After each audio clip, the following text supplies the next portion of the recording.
Welcome back, everyone. Welcome back to our D&D stream on the network at bicbp-radio.com, sponsored by our good friends at the Oogie Games in Niagara Falls, New York at 2406 Military Road, Niagara Falls, New York, as I said, 14304. Head on over there, buy, sell, trade, new and used games. Head on over there, pick some stuff up. If you're feeling a little bored at home, you know what's a great pastime is to go on over, grab a Nintendo Switch. I know it's big tall order. We're telling you to grab a Switch, but pick up Switch, pick up Baldur's Gate 3, and then get some Mario Kart. Mario Kart racing's fun with friends, and you can do that at Oogie Games. And let's get into this. As you all know, that I am your Dungeon Master Anthony for this campaign, and we got a full house tonight with our players returning back. And where we left off last week, it was a bit of a bar and brawl a little bit. I liked it. As we return with our party, just having scurried their way out of a fight at the Mage's Crutch, taking Kelna's direction to seek out Ty Mentone, a half-elf contact of hers from the underground of Brindspell. You've been hearing the talks of the town. He just kind of, local, a regular at the bar that just, his job is to take in everything and pass information out when needed. They met up with him, found out about a card game that was happening right behind at a booth. Our favorite tiefling rogue sat down at the bar, or sat down at the table, had himself dealt in, and after one of our newer players, Fink, little trickster cleric, let half orc know that he had been cheated out on during the game, started a ruckus. And the half-orc, diving over in, pounded the face in of this dealer with the pot of magic items and gold being tossed into the air. Our players grabbed at what they wanted and scurried off as the half-orc beat this cultist human's face in to a little pulp. We pick up with our players. Bar has just toned down. The excitement of the fight has just died off, and you guys are left to react how you will. Azoth, if I remember correctly, you had just cast Locate Object and pinged off a specific item that you were looking for to the far east, about, you reckon 2 or 3 streets to the east. And the rest of the party was scurrying around to find a smaller booth to themselves. Real quick too, also, if you guys didn't remember, the party came to this little bar in search of details on a cult, on where they would be meeting and possible ways to infiltrate it, as well as discover what happened with the people that were taken from the spectacle that happened upon their arrival in town. So what do you guys want to do now? Well, Howard is going to, since he cut the sleeves off of the dealer and found out he is a cult member, a little shocked by that, we'll look real quick over to, was it Ty? The little dude I was meeting? Okay, yeah, Ty. Any facial reaction or anything from him? Does he notice the tattoo? Make perception check. Okay. I was gonna say, if I don't remember who did you talk to Ty at the bar? Yeah, I was talking to him before. I I started making my way over to the dealers when the fight broke out. I feel like he pointed out the dealer to us, and that was kind of why we went over. Right. But I'm trying to look to see if he noticed the cult member tattoo on his arm, which was a 12 for perception. Okay.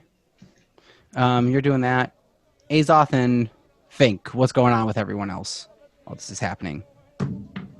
Go ahead. I was just going to say, I got that skull with the diamonds in it, and I was going to do the ritual cast version of Detect Magic once I kind of found somewhere away from everybody else. Okay. I can do that. We'll take a sec. Howard, what you do realize is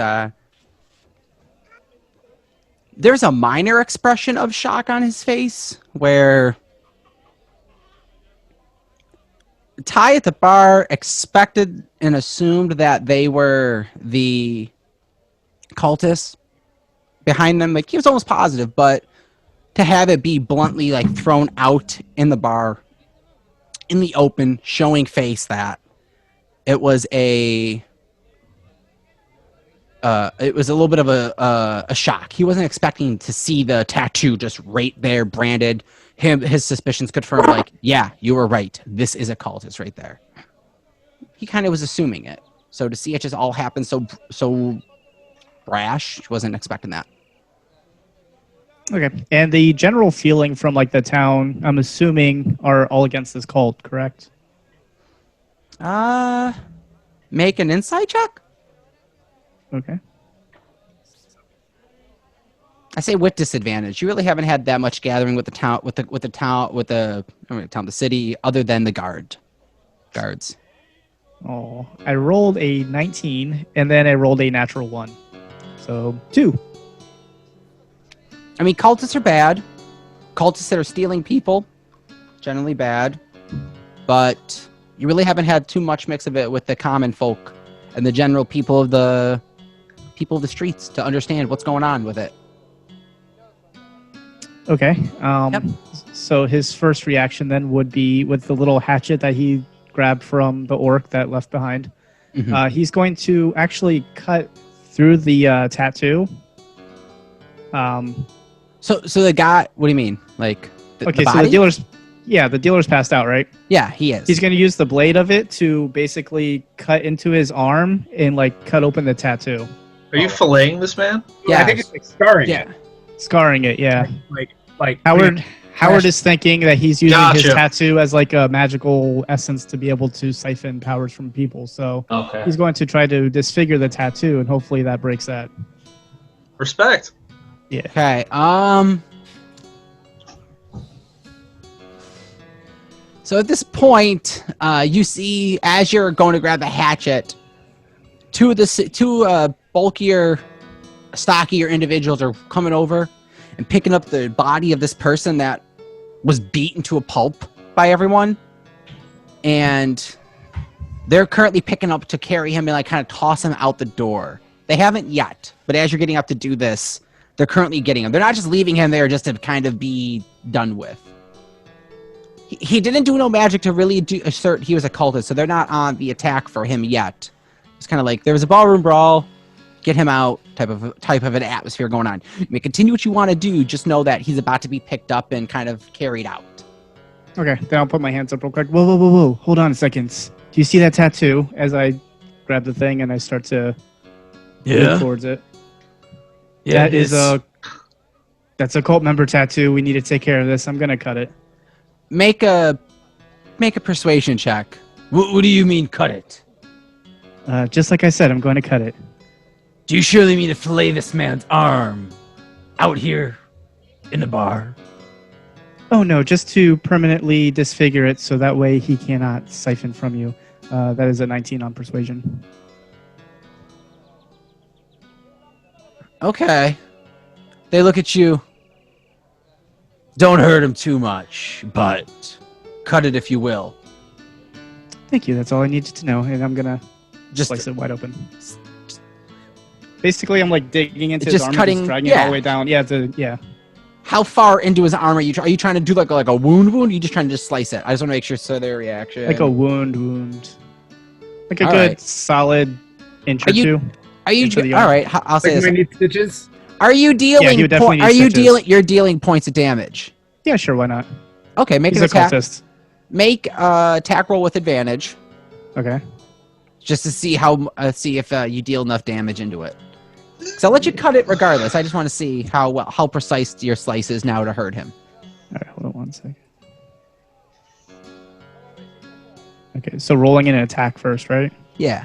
Okay. So that's an 8. All right. Oh, hold on. With advantage, you said, right? Yeah. Okay. Hold on. Try it again. Ooh, much better. 20. Dirty. Yeah. Perfect. You hit him. We'll say.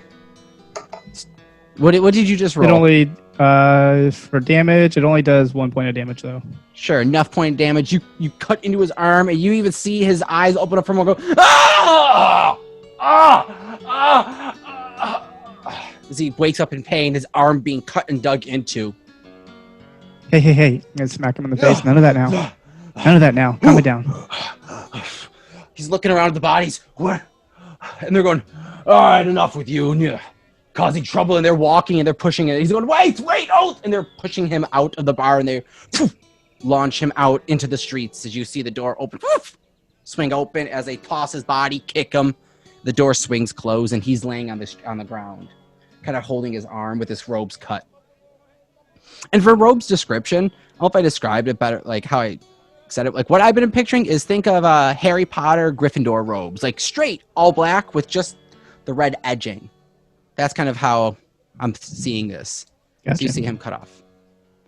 He gets tossed out after you cut into his arm. Okay. I'll walk outside and kind of follow him. Okay. All right. You see him get up, look around, scared. See. How quick behind or how far behind the two kind of like bouncers are you? Like right behind him. You're right behind him. Basically, All right. yeah, following them as they're throwing him out of the bar. Like escorting style. Yeah, you Yep. see him toss him out in the streets. He gets up, hurried, scrambling, and he just scrambles off in disarray, just scurrying, just in a random direction. See. He runs off in the eastern direction, just running wildly with no path. Just Oh, wait, where are you going? Come on back. Not done with you yet. he is booking it. Yeah, I figured. All right. Okay, I'll go back inside. Okay. All right. For Finks, Mhm.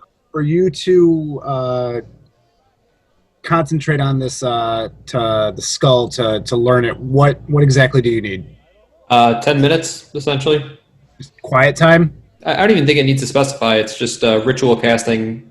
What it does is it avoids using a spell slot, Okay. and then it just takes 10 minutes to do it. So, All right. So Azoth explains to Finks, saying, I've pinged an object that I've been looking for. It's over to the east. It worked out pretty well when I had you on my shoulders and you were riding with me before. Do you want to kind of 2-for-1 this and go with me? Chill up there, focus on your thing, and head off with me towards while we go find what I'm looking for, see what happens. yes, as long as I can concentrate. All right. If you want, I'll allow it to happen. You're doing detect magic, Yep. and that is just what are the rules exactly? What do you know about it if it's detect magic? Let me poke the spell. Because let me see what I could tell you as far as being on Azoth's back. And I know you're a goblin. You're a little lighter, smaller. You can.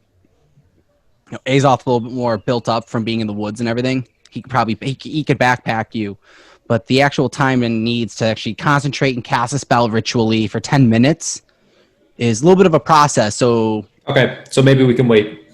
well, what does it tell you? Because if it's something light, I can give you little bits. So basically what the spell description says is you sense magic in this way. You can use your action to see a faint aura around any visible creature or object in the area that bears magic. And then you learn the school of magic, if I may. Okay, that you could that I'll let you cast simply enough. Okay. You could do that. Here, once. Sure. Either or. All right. Jeez. Yeah, you guys could do that, I say. Cool. You'd make I don't know what an urban survival check. I think we'll say a survival check. I'll either let you do a perception check or a survival check. Coming out of the tavern, making your way, journeying in the eastern direction. How far are you going, and how long does detect magic last? Or I'm sorry, not detect magic. Locate object. Is it 10 minutes? Or is that I could just be pulling that out of my head. Let me pull it up really quick. Maybe I can't remember offhand. 10 minutes. 10 minutes. Yeah. Okay, cool. So, let's see. Stuff.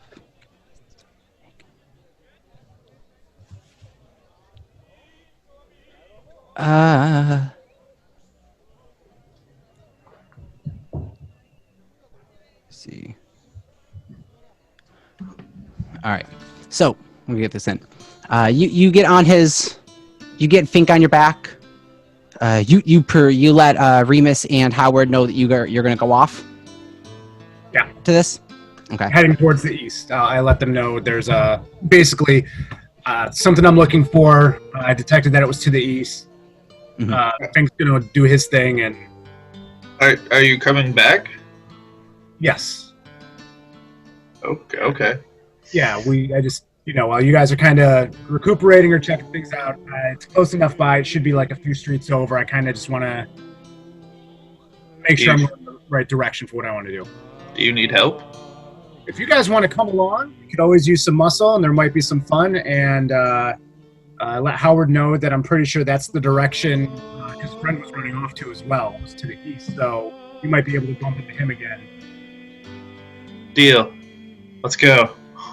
Okay. All right. You guys head out of the tavern, make your way east. The party make a.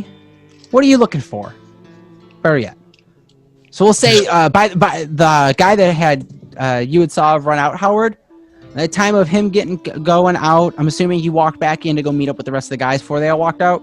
Correct. Yeah, I was walking in probably as they were getting ready to leave. Okay.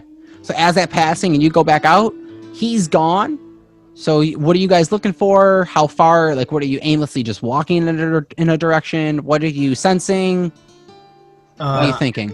I let them know that pretty much the backstory of one of the relics that are important to the Druidic Temple was stolen, and it's what I've been looking for. It's why I came to Grindspell, and I've got a lock on it, and I know it's just in this general direction, and hopefully as we get closer, that becomes more of a stronger feeling, like a louder, stronger attachment to it, and if, that's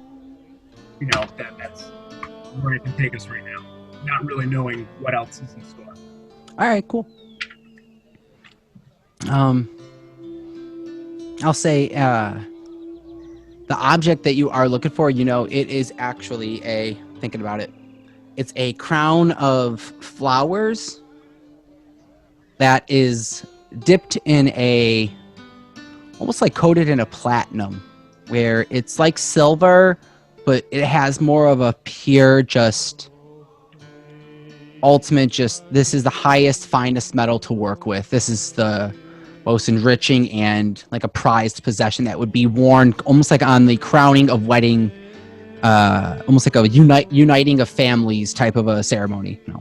Between the two clans, when there is times of marriage between, this is present for that day.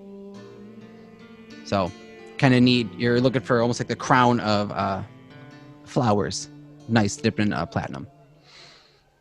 All right, so you guys are heading off. What are you guys looking for amongst the cities? So, like, you guys know what the object looks like. What are you looking for heading in the east direction? Anything specific you guys are keeping an eye out at? Looking for anyone specific? Kinds of places? What are you thinking? I'm keeping my eyes. Oh god. Okay. Go ahead. I was gonna say I'm just keeping my eyes peeled for those, like, the other cultists in like the red and black robes, seeing if there's anyone still scurrying in like the alleyways or anything. Other than that, I'm just kind of gooning, making sure everyone or Azoth feels like he's protected well with us through the city, because I don't know anything about the city. Okay. Cool. Yeah, Howard feels the same. Like, he's going to keep an eye out for any more extra cult people, but he's trying to keep a note as well too of like any healing shops or like armor shops, or specifically for 2406 Military Road, Oogie Games. 2406 Military Road, Niagara Falls. Check them out. Yeah, so he's keeping a lookout for all that stuff. Thank you. I hear Howard has a broken game he needs repaired at Oogie Games. Yep. Nice, guys. Is that a Nice. soda stream? It is. We got one. Oh, nice. I don't know if you guys have ever had. All right, side tangent, guys. Listen, if you don't have soda, You know stream, what? check it Screw out. it. SodaStream. Hit us up. Yeah, right? Sponsor this episode. Not yet Yes. sponsored by SodaStream. Not yet sponsored by, but we'd love to. I mean, get us all some pops. I'll get a soda stream. We'll drink it on on camera. Hell yeah. Make your own potions. Exactly. Yeah, ooh. That's what it's make your own potions with Ooh. SodaStream. Guys, like someone write that down, please. No, take note. Okay, so that's what you two are looking for. Fink, you're distracted. I gotta let you Yep. know, just so you know, throughout the course of this 10 minutes of Azoth leading everyone, you're getting hints of divination magic, as well as almost a bit of illusion magic. Okay. Not like casting the spell. You know that like when you cast a spell and it gives off like a school of magic, it usually refers to like a very distinct like hard spell or hard subset, and that's where you're getting the divination. Like this is something either divinated related based, but you're also getting like this weird kind of like if you're you're eating like a dish and you're like, oh man, this is really good, but I'm getting this off note of this, and I don't know where it's coming from. You're getting something illusion based coming to you, and you're like, what the hell? Yeah, you're getting notes of those during this whole process throughout their checks. Azoth, you're looking specifically for, other than like this, your object. Are there any specific things you're looking in this town that you're looking for, like specifics No, as you're walking? Just I'm keeping an eye out on the locations, the different the buildings. Okay. Yeah. Okay. So give me straight perception checks from everyone then. And then are you guys? How are I'm you gonna guys skip doing? it. Yeah, you're skipping it. How are you guys doing this? Are you doing it? Are you just walking the streets openly, or how are you guys traveling? Or Yeah, it's just like we're part of the town, just Okay. kind of as a group of friends walking through, and Okay. kind of Just like, traffic is a little bit lighter now. Think Allentown at like 9 o'clock, where it's not busy yet. But in this sense, the town is starting to wind down. It's around that 9:30, 10 o'clock.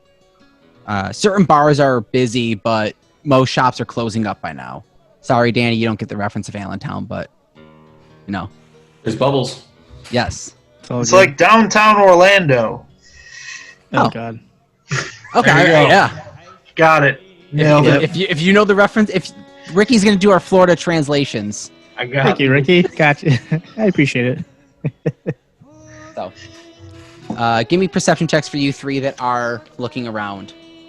I got 8. 9. Oh, I'll give you with advantage, Mark. Okay, Azoth, you get advantage because you have locate object. I'll give you that. 14 then. That's not bad. Remus, what was Nice. yours? I got a 10. All right, you're looking off in the alleyways. Yeah. You guys travel for about 3-4 minutes, looking around, up and down. It looks like there's general folk. There's always folk in alleyways, either like a bum chilling over there by a side of a building, someone's leaning up inside of a barrel. There's always a seat. It looks like you see off in one alley a seedy, almost like a deal is going on between two figures, kind of huddled close and looking around for law enforcement. But nothing with the red trim. Nothing with this cultist look. You see. Suspicious. Nothing cultish suspicious. I mean, there's always suspicion going on, but That's what I'm saying. yeah, nothing for you, or in that direction. With a 14, with locate object, you start to feel your trail left off as you're going amongst streets. Kind of like you're walking, and then it stops. You lost it. And you're looking around, and you're starting to make you could tell that your duration in the streets are going from this middle class, kind of somewhat lower class, to now, all right, you're in the poorer parts of town. More of the you start to see like these large manors that are run down and broken down, and a tower that is like almost like a mage tower, kind of crumbled and broken to piece. And there's this rundown temple that is cobwebs. You see big boards up on the door and decrepit-looking cemetery behind it. It looks like you're almost like in a rundown, beat-up part of town. You feel that you either just lost connection or something cut the connections off. You're here. And there's some general hustle and bustle in this part, but like it's not where you were. It's like even over by Mage's Crutch. It wasn't the best part, but you could still feel a little bit more safer walking apart these streets. But as it's getting later, this probably wouldn't be the safest part of town for just anyone to be walking around. So you're here. All right. I stop him and tell him that the connection's been lost, which is uncommon considering I'm able usually to, if it's on the move, I can tell where it's going. And for it to be drastically cut off like that probably isn't a good thing. You were veering the 10 minutes too. Okay. So it was close. Like it took you about like 10 minutes to kind of search up, and then it just kind of stops. Just so you know. Tom, I can go off a gut feeling and knowing the kind of crowd we've been dealing with lately. If the crown that I'm looking for is in possession of somebody, that it'll most likely be towards the most derelict building in the area. Okay. And there's probably a risk at going to it, with what we've dealt with so far, but I would go off my gut feeling and say that's where that would be. Okay, you're looking around and make perception check. You're telling everyone else about this? Yeah. All right. 12. There's a couple beat up looking buildings. Peering in, you see the temple looks pretty boarded up, beat up. The very top of it looks like there was a bell tower, but even that's like crumbled in. Couple like beat up looking shacks. Cemetery is just beat to all hell. Broken tombstones. Only make one structure looks somewhat stable in the back of the cemetery. You can't tell what it is back there. And next to the cemetery looks like what almost looked like to be like a larger manor hotel, but it hasn't seen business in quite a few years. Yeah. Ask Remus what he wants to do. Well, what looks the most appealing to him and his amber eye?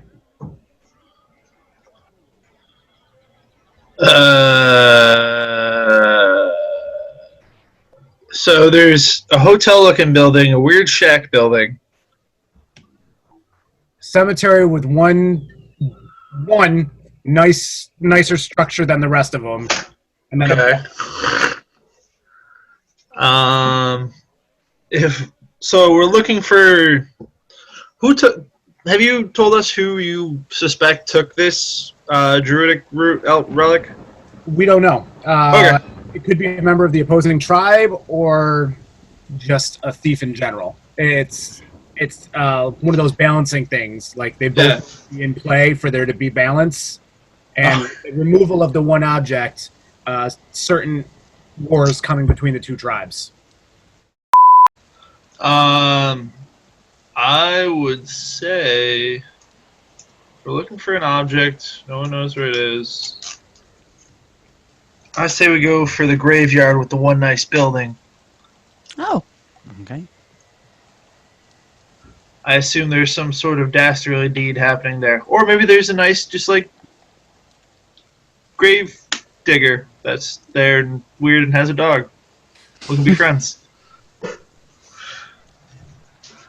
All right. So by this point, you would have detected this by your detect magic would have lit up, Fink.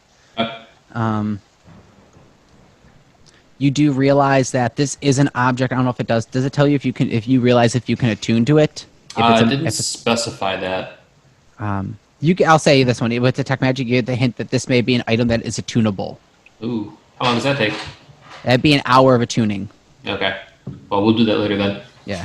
So if you guys did leave any objects that you guys were looking at, they're not attuned yet, by the way, for Remus and Howard with the necklace and the gloves.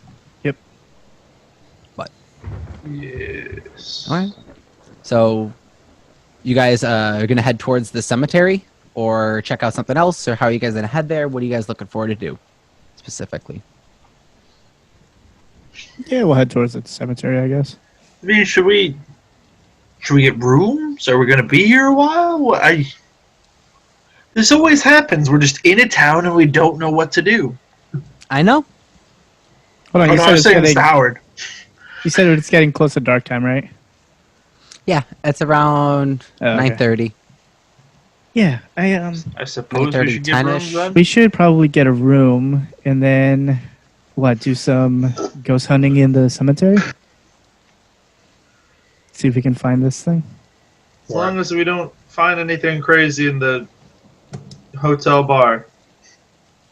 Rick, remember that one time with the crazy old lady and Damien? Oh, yeah. Yeah. Never that saw was who we stayed super with, crazy. but Damien, man, he never was the same again. Never was. Yeah. Oh, true. You know what? I'm gonna break the wall here. I think something happened to Damien, and that's why he vanished and he was like a ghost afterwards.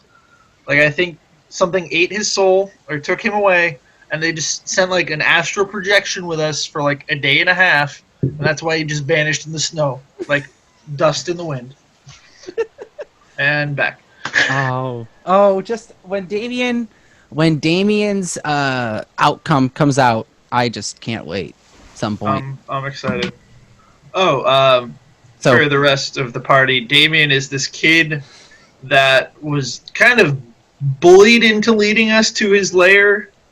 I And wouldn't then- say bullied. He was more persuaded. Persuaded, sure. Under strong circumstance.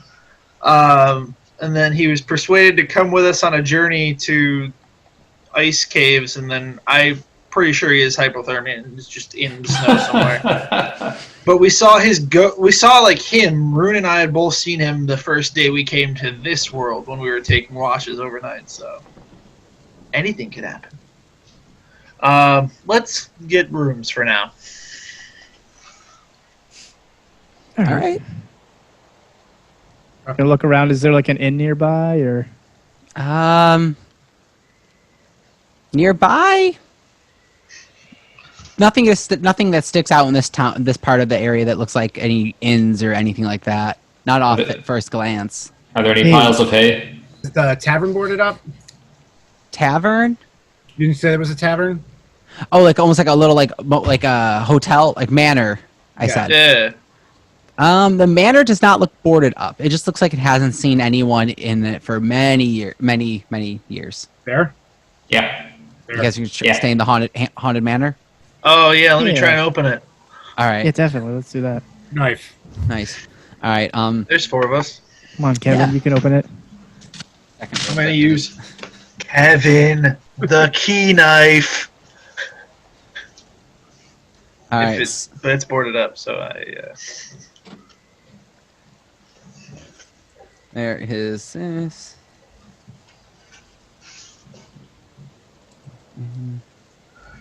Oh. Study. Action.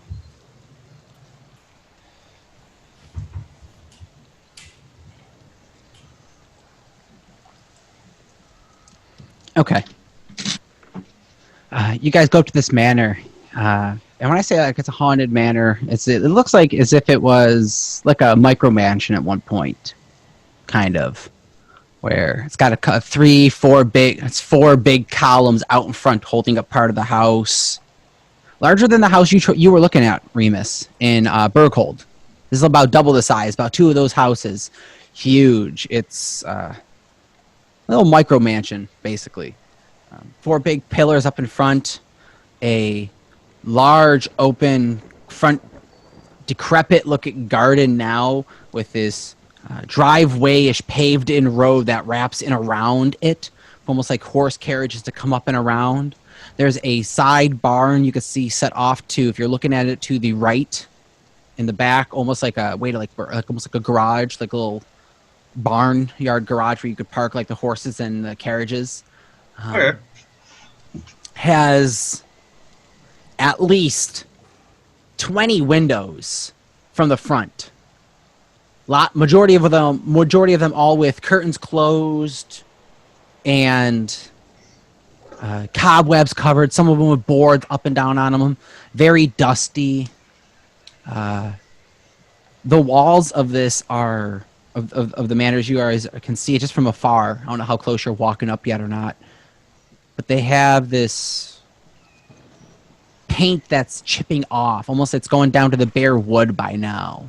And it has this faint blue paint that was thrown on it back when it was first built and probably maintained very nicely at one point. Now it's kind of just been left to sit. You walk up to the front door step, and where you walk up, you pass it's almost like a front porch. And it's raised about 5 feet with these 3 or 4 steps curved and turned up to the front of it. As you step up, the wood porch that covers the whole front of this house, and even off to the left, you see as you walk up, it starts to wrap around to the back part of the house. And as you step up each step,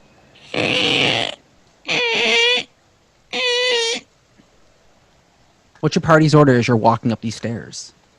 Or as you walk up to the house, who's looking at what? Let me know what you guys are doing. I would assume I'm just kind of walking cautiously. Because I, in my head, Remus doesn't think anything's there, but he doesn't want to make noise either, so he's just kind of casually walking, not trying to fall through any broken boards, and go to the door and hope Kevin the Key Knife works. Okay, so you're leading the line. Sure. Okay. Yeah, like a diamond, like Diamond formation. Diamond formation. All right. Yeah, Diamond. Yeah, I kind of got all covered, yeah. Okay. Who's in the back? Howard would probably be in the back, just kind of keeping an eye out behind us, make sure Are we no still- one else is watching us. I think you would have hopped off at this point if you're done. Okay. I was going to say, is this triangle or diamond formation? Well, if it's diamond, then you guys are... All right, let's do diamond. Yeah. Okay. A little think mini.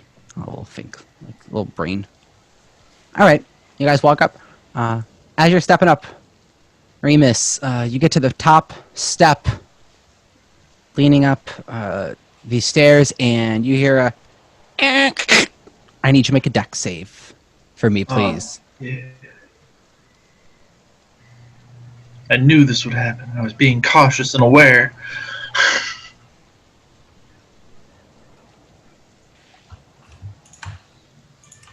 That's going to be 14.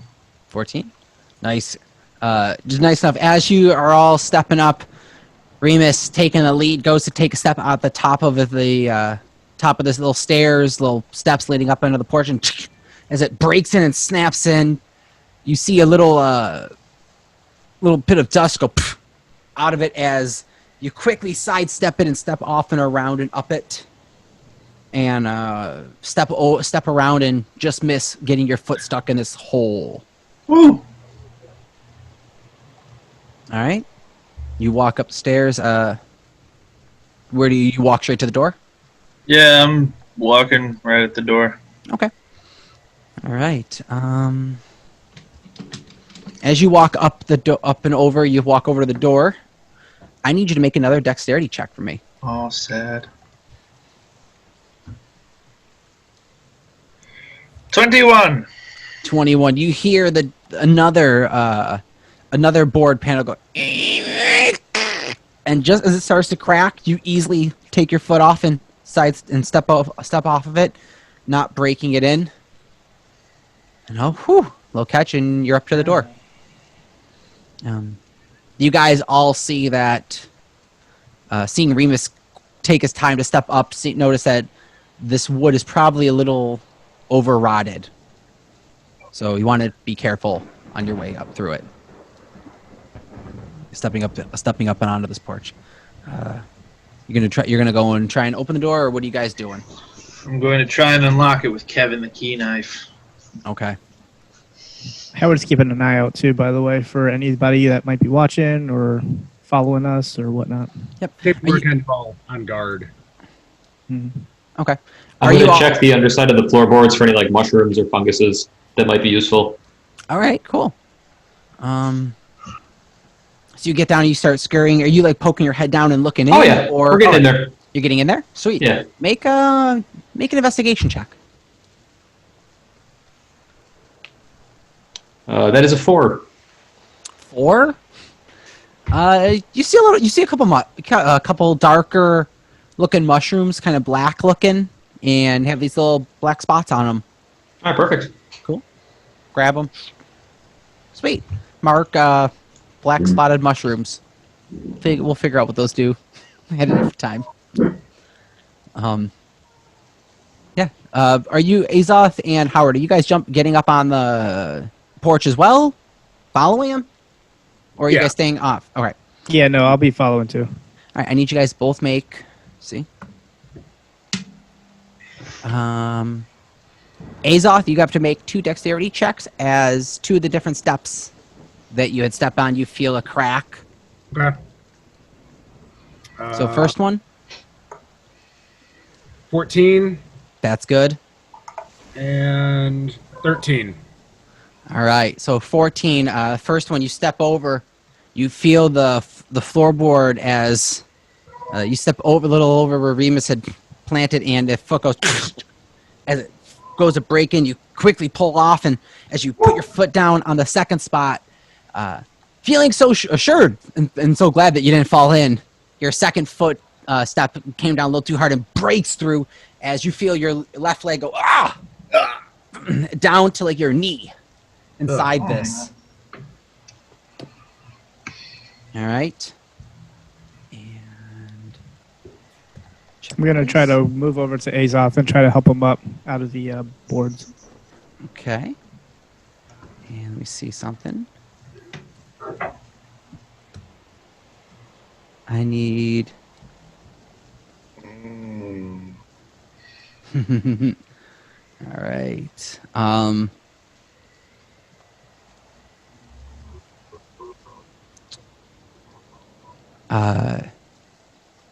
All right.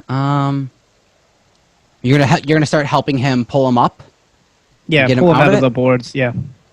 Okay. You start to pull him out of the boards. Make a strength check. Trying to get him out. Sure. 19. Okay. As you pull him out, you see his leg just yank out of the floorboards, all free, and probably would have sucked if you kept your foot in there. Who knows what's going on underneath this porch, but your foot is free now. Okay. Can Howard like peer through the hole and see if he sees anything down there? Yeah. Pop your head in there. Or how do you want? I'm not gonna pop my head in there. I'm just gonna kind of pop your head in there. How Yeah. do you want to? So what are you just kind of looking down? Yeah. Okay. Make a perception check. All right. That is a 16. 16. It looks dark. Does Howard have dark vision or no? No, he does not. It looks dark down there, and you think you see something moving, but can't tell for sure if it's the glare of the light or what it is. You don't know. Yeah, sure, go for it. I go to peek down and see like what it was that I almost just like lost my leg to. Okay. And looking down the wood, it just looks like just wood just broke in. Peering down, make a perception check as well.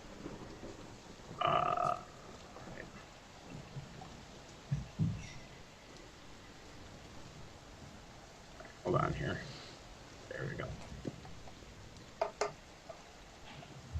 9. 9. You see movement of something kind of just sliding amongst the surface of the ground. Something slick in texture and a little bit of a bubbling go of something just kind of crawling on the ground, of like pulling, and almost an oozy looking substance just pulling out and pulling its way across the ground and rolling itself over. It's like a black mass of something going slowly just reaching for the top of where the wood is and then falling down and just kind of moving its way over. All right, I tell the guys what I just saw. All right. At this point, Fink, how long are you looking underneath and looking around for mushrooms? You just kind of seeing it scooping and then pulling your head out? Or No, during this, I'd be looking for all the good stuff. you're peeking under? During this whole foot interaction, would your head still be under looking? Mm-hmm. All right. With now this, you see at your face coming after you is this oozy looking substance, because you have dark vision and you're right up in there, and you see this rolling mound of just kind of almost like a venom looking type material, like symbiote, like just rolling and curling, kind of like bubbling itself on the ground. And as it's touching some of the wood, it's starting to kind of crawl up part of the wood and then falling and reaching up for it, and it's looks like it's looking for something. Aww. Hmm. All right, well, I'm going to pull my head out then and slowly step off the stairs there. Okay. You pull out. Yeah, and I'm going to relay that information as well. I'll confirm what Azoth saw. Okay. It looks hungry.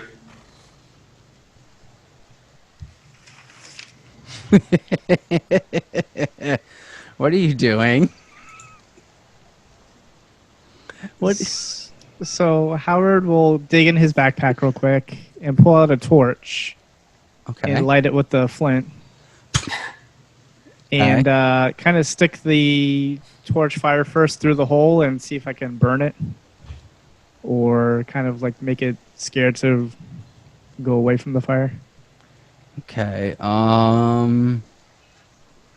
You put it in, and do you know what you're looking at by now?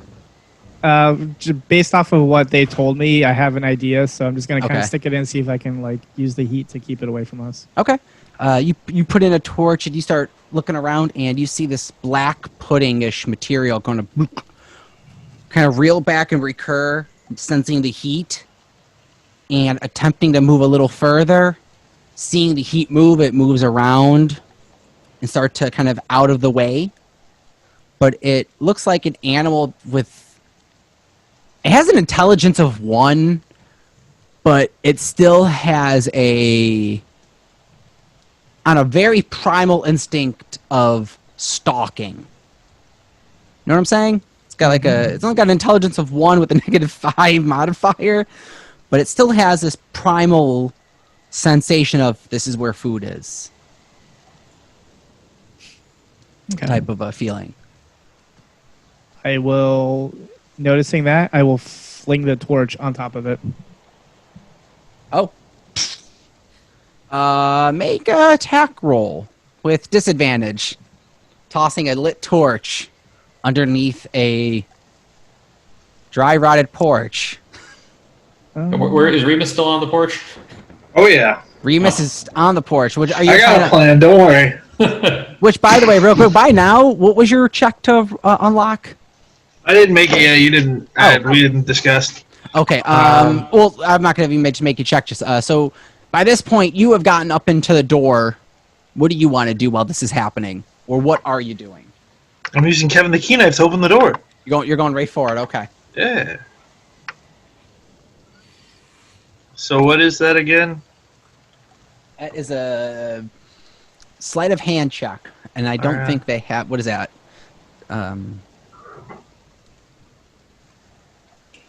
Dex. I think it's just sleight of hand, right? Sleight of hand. Yep. Yeah, sleight of hand. So checking one thing. Please hold. While he's doing that, I rolled a 16. Cool. 21. Okay. Okay. So with you, immunities. What is it prone to? Okay. So you see this form of this pudding jelly-ish slime material stalking just on a primal instinct. You toss the torch right on it, and the torch is right in the center of it, and you hear this like withering, shrieking sensation come from this little puddle, and you start to see it like wobble as it folds in on itself in pain and kind of folds in and flips and wraps around on itself, and the light is snuffed out and goes, and you see a little bit of smoke come up as it absorbs and sucks in the torch as it goes dark in your face. Which, In your face. In your face. Like now you're down there looking, or where you're looking down, it's now dark again. And you're lucky. Luckily, none of the torch flames sparked the porch on fire. You're lucky there. To burn the place down. I will reactionary, like, pull out real quick and kind of tell everybody, yeah, so this thing down here is gathering things. We might want to hurry up and move or get out of here. Okay. With a 21, Remus. Door opens up outward past your, well, it unlocks. I don't know if you open it or not, I guess. Well, you hear it locking, and it's a pull to open if you wish to. So, Sure. all right. You go to pull this door, and it's this big, heavy door. And as you pull, you can feel the cobwebs kind of pulling from the doors as it opens. Who knows who the last visitors were here? So, front door's open. Oh, I thought that was a question. I was like, I have no idea. No, that's it. How does the floor look compared to the porch? Looks beat up. Not as weathered and rotten. More being protected from the weather, from being inside the house. It does still look a little bit Worn. run down and worn, and I don't know if it looks ransacked in here, but it looks old. Kind of, like your typical haunted house. Like some of the furniture that are in this open voyeur, this open room when you come in, you walk in, it's kind of like this. You walk into this open room, kind of like a little foyer that you see a staircase off to your right that heads up to the upstairs balcony. To the left, you see it. There's a hallway that goes in front of you that opens. You can see it opens into a large chamber room down the hall to the front. You see there's a manor side off to the right and off to the left that heads off into two different wings of the house. Like Casper's house. Kind of. I haven't seen Casper in a minute. I will inform everyone else that I opened the door. Be careful on your walk to the door. And also be careful inside because I don't really know if the floor in here is safe yet either. Okay. I go inside. Yeah. Being quick and looking at the floor, you could take just being a rogue and being used to sneaking in and breaking into places that may be kind of run down in search of loot and hidden treasure. A couple quick taps of the floor, knowing what you're feeling for. This feels sturdy and secure while you're in here. So, you guys are now in for those of you that walked in, you're now in a ran down haunted manor. Not haunted, but I mean like Right, spooky. a typical spooky. It looks spooky. Like you're assuming it's haunted, probably. Yeah, I'll hop in if I can. All right. Damn. Walk right on in. All right. What do you guys want to do? What are you looking for? Where are you going in here? I don't know. We're looking for a bed. Before I try that again. Before I close the door behind me, I'm going to take out one of my rations and kind of throw it on the side of the staircase and see if the little black ooze comes out for it or not. All right. On the side of the stairs, so you're trying to like throw it like out to where you guys walked up, or throw it into it, or where are you trying to throw it on the stairs?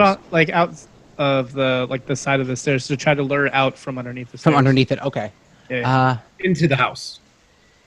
No, outside of the house. No, yeah, I know. away from Yeah, us. okay. That's what I want to make sure. Take some time, but you slowly start to see this ooze kind of creep up and slowly pull its way over towards the food, and just start to just. Not all of it comes up, but just part of it. Kind of like as more of it reaches up and out of the hole, it gets thinner and thinner, and it grabs at it, and then pulls it in, and it eats it and just kind of pulls it back. That's very interesting. Just going to pretend that never happened, and I'm going to close the door behind us. Okay. Good. All right, look around the house, I guess. Yeah, I think we should explore it. See what's there. I'm for walking around. Okay. Do we see like any sort of like remnants of the people who lived here? I feel like that's the best way to put it. Like, does it look like anyone lived here? Are there any paintings or anything? Like, Yeah. Make perception checks. Looking around. deal. Perception check. You get a 5. Song 5. And Ooh, 6. 6. I rolled a 5. All right. What are you all looking What for? else see? I guess the same thing as what Remus is looking for. Like any evidence that somebody might have lived here recently and just left, or if everything seems old, or what. Okay. I figured since we're already here, that's one spot in the area where it could be. I'm still looking for the crown. Okay. Are you popping a spell for it, or is that it? You just looking? I think for right now, I'm just gonna rely on looking before I cast locate object again. Okay. All right, real quick. I just want to make sure I was setting up sounds for this for ambiance. Did anyone have above a 10 on the perception checks? No, you all had below 10s. 10. You had 10. 5. Okay. 6. It was like 5, 6, 5. All right, good. So round check. So as far as seeing if anyone had lived here before or recently, it's been anywhere from a good 5 to 7, maybe 10 years. At one point, this looked like to be a bustling place. You don't know whenabouts and directly or what happened exactly, but this looked to be more of a upper echelon type of a house, possibly one of the higher council from a past time. You don't know. It looks like it belonged to wealthy class, where there was a distinct. This house was kept well preserved, so that when it was run down, it still holds a nobility look to it. Where it wasn't just some middle class house that was kind of left to just kind of fade away and just rot. There was well care, like the wood here, like even being empty for the past better part of a decade, it still holds its firmness in the floor. It still is a well put together. You don't see any set paintings specifically of anyone specific, but you do see, tattered drapes on the walls, maybe ripped down. With that much of a check, you don't see offhand anything as far as family distinct, like no set portraits or family markings. You don't see with that much of a check, at least at first glance. Yeah. Before we go any further in the into the house, because I'm assuming if we're in this wide open foyer and I can actually see a lot of it, I want to cast Find Traps and see if there's any nonsense going on, and anything immediately before we get too farther in that could alert anything. Okay. What does Find Traps do? I've never seen it, so do you mind reading me the... Yeah, sure. It says, sense the presence of any trap within range that is within my line of sight. Trap for the purpose of the spell includes anything that will inflict a sudden or unexpected effect that is harmful or undesirable. It would sense an area affected by an alarm spell, a glyph of warding, or a mechanical pit trap, but not weaknesses in the floor. It's like regular land stuff. It wouldn't pick up, but like actual set trappings. Nothing. You don't sense nothing within your sight, within your sense of sight. Just this main foyer that you kind of walked in. It's about a space of like 20 feet by 10 feet deep in, with the stairs right in front of you, and then the hallway like right there. Okay. Yeah, you don't sense nothing yet. The guys know for now it's clear. Is there anything like shiny or expensive looking on display? Because that's immediately where I would go to kind of just fiddle around and play with. With that perception check you initially rolled, I would say no. Okay. I don't know if you want to kind of make an investigation check. I'll let you roll something different and take time to look for something different now if you want to. Sure. But I'll do that with a 3. So I'm aimlessly wandering, I'm sure.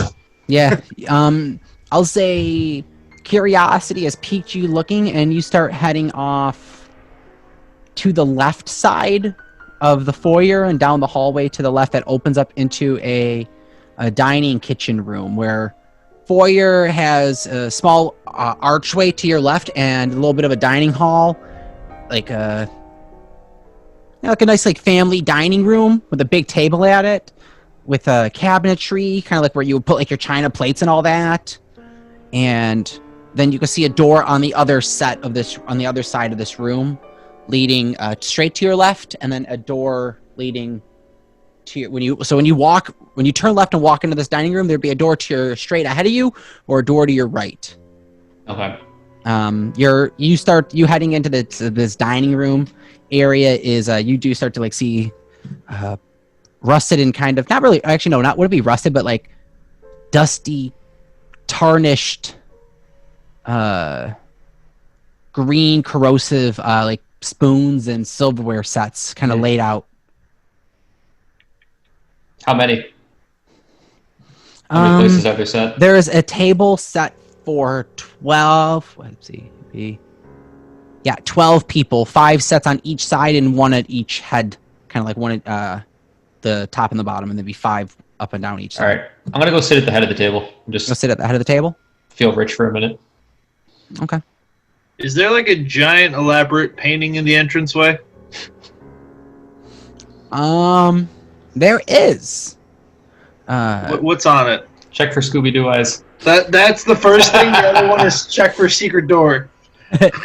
So looking around, you see that. So when you walk into the foyer, there is the set of stairs to your right, kind of like right in front of you to the right, and on the wall. So like the hallway that goes straight in front of you, that leads to the left of where like the staircase goes up under. On that wall, there is like almost like a family painting of 3 figures done up all nicely, and they're where like the faces are. It's like torn and wrapped and like tattered and ripped down, like covering it, so you can't see any you can't see who people are distinctly. I would like to take the painting off the wall with my mage hand. Painting is painting, by the way, is, let's see, how much does it weigh? 3 foot by at least 2 feet, 3.5 feet tall, 2 feet wide. Huge, big painting. Okay. Painting weighs, I don't know, 20 pounds. I mean, Mark, I don't know. Do you paint a lot? How much would a canvas that size be? What would something like that weigh? Like, I don't know, like 50. Lay it on me, Mark. He could lift it. It would just be awkward. It's one of those things where like it would take 2 people to really get it up there, but weight, like 20 pounds. Like a painting? I don't know. I would say it depends on the frame. Like there a frame? the canvas itself would be light. If the frame is like ornate, then that's going to add the weight to it.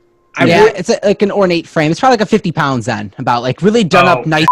Some heavy, nice like brass frame. Oh man. Okay. No, I have an idea. That was my reaction to my own idea. I'm gonna. All right. So Kevin the key knife. Correct me if I'm wrong. He is still key shaped but partially sharp. He's key shaped, but like like the actual like, if this was the key, right? Like right here. Yeah. Like this is the key. The teeth over here, it feels like a sharp blade are on it. Like it's not sharped like a knife. It's just like the key. The teeth are a little bit bladed. So what I would like to do is use Kevin to. It's like a shiv, kind of more or less. Around the entire frame and cut the painting out. He just wants the canvas, not the frame.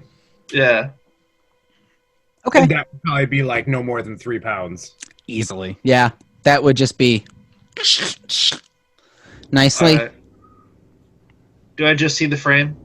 Yeah, you cut it out, and it's just you cut out a nice frame of photo. I would like and to then take you see a dagger. A wall behind it. I would like to take a dagger and try and poke through the frame really quick to make sure. I want to know the wall's solid, is what I'm saying. Oh, like the actual frame of yeah. Yeah. Yeah, you poke in, and the wall is a solid wall. Okay. Yes, it is. I'm going to roll up the canvas of this sad, shredded family and put it in my pack. Got enough. For a rainy day. Okay. All right. So we're in this house. Got that mood setting. Oh, where do you guys want to go? Upstairs? Yeah, so real quick, who's going where? So Fink While went that off, was all Fink happening, went off Howard would that. have got. Yeah, while that was all happening, Howard would have gone upstairs. Howard would have went upstairs. Is there anywhere else to go on that first floor besides to the left? There's a wing to the right. You can make your way off to. I'd probably go to the right. All right, so you go off to the right. Yeah, I'd go off to the right. Howard said he would go upstairs. Fink's to the left, and Remus is I'm just in the middle right now. Awesome. So I would assume after I do that lovely excavation of the painting, I'm just gonna see Fink and go that way to the left. Because he's looking for shiny stuff, and I like shiny stuff. Would you be walking in as he's sitting in the chair, or are you trying to follow him as he's getting into the chair? What's that point? I would assume he's just chilling in the chair right now. Got it. Yeah, I'm gonna pick up a glass and kind of. Like he's mid like scene in his head where he's just like pretending that he is ruling the household. Yeah. When I show up. Fink Manor. Cool. So, Fink, we're going to pick up with you in a second, but I want you to know that as you go to pull the glass up, as Remus is walking, as you go to pull the glass up, the glass is stuck to the table, and it won't pull. Make a strength check. Azoth, as you're walking down the hallway to the right, it's about a 20-foot in length, and you see a double door. 10? Got it. You see on a double door at the very end of the hallway. And it's not large, not like a double hallway wide. It's more like a single door, but it splits in two, and it's to open up either one way or not. You don't know. Balloon style? No, like more like you don't know, but it looks like it can open up. It's going to open up in or out rather than one single door. So you can tell that walking up to it. All right. As you're walking down this hall, make a perception check.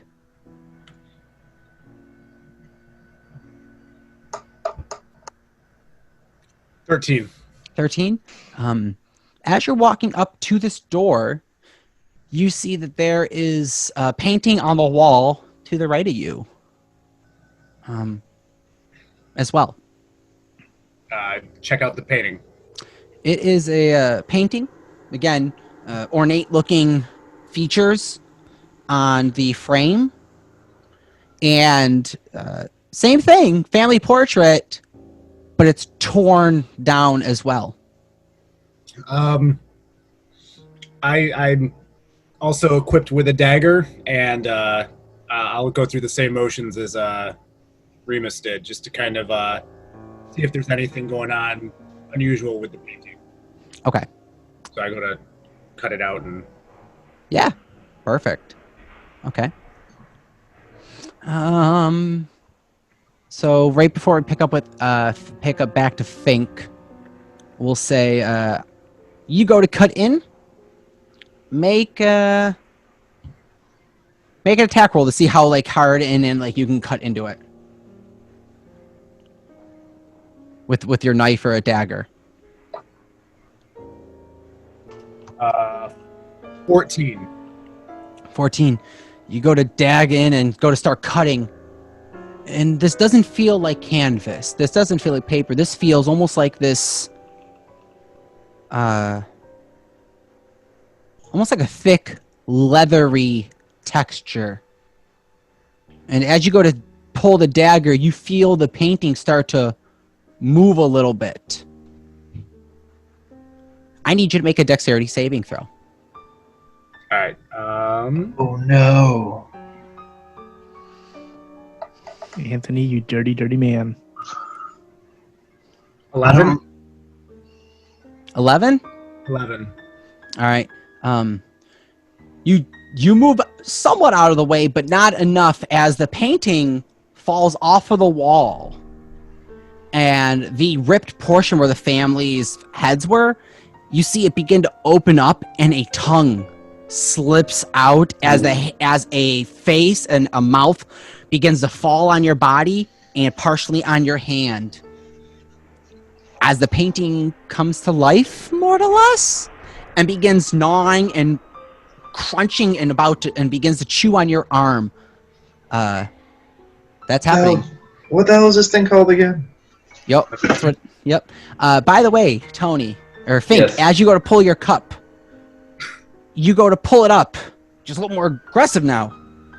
And as it pulls up, you see it go "Yeet," and slams back to the table as the chair begins to rumble and starts to. You feel almost like a tongue is on your buttocks as it's going. As you feel the back of the chair begin to hook down, and Remus, you see the chair fold in and begin to maul in on Fink. Howard, you are walking up the stairs. I would like to throw a dagger at the chair. All right, you throw a dagger. Fink, I'll say make a dexterity save to try and get out of this before it full on happens, but... All right, I rolled a 5. I'm in the 5? chair. You're in a chair, and you are about to get munched on by a chair mimic. Okay. That's what they're called. Yup. Remus, throw your dagger at it, as you're saying. All right, it's gonna be 16. 16. 16 hits as you right at the top of the chair near like one of the top parts of it. You hear as it crunches down more and attempts to begin to bite Fink. Oh no! Do I get to do damage on it still? Yeah, I'm gonna let you roll damage, but it's aggressive biting. Go on. That is 15 damage. Woohoo! All right, hold on. Let's see, chair here. Snuck up on that chair. So 15. Nice. Okay. Azoth, what do you want? What do you wish to do? We're gonna kind of run this in tandem, bouncing back and forth.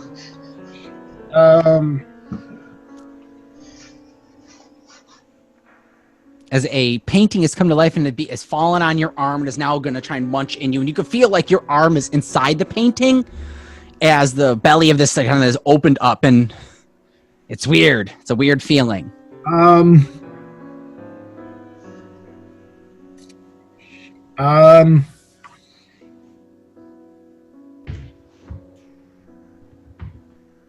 Cast Beast Bond on it.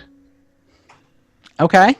Because if I can connect with the mimic, then maybe I can get it to stop and at least enough to figure out what's going on, or if it's connected anyway with the other mimics. Like if it's as like a collective, if that makes sense. Make or what does Beast Bond do? I've never played as a druid or never had a druid player really. So just throw the. It says you establish a telepathic link with a beast you touch that is friendly to you or charmed by you. The spell fails if the intelligence is 4 or higher. If the spell ends, the link is active while you and the beast are within line of sight of each other. Through the link, it can understand your telepathic messages, telepathically communicate emotions and concepts, and when it's active, the beast gains advantage on attack rolls against any creature within 5 feet that I can see. Okay. All right. Let's see. Distinctly establish a link with one beast. All right. And if that's a no, then I'll just yell for Howard. Yeah.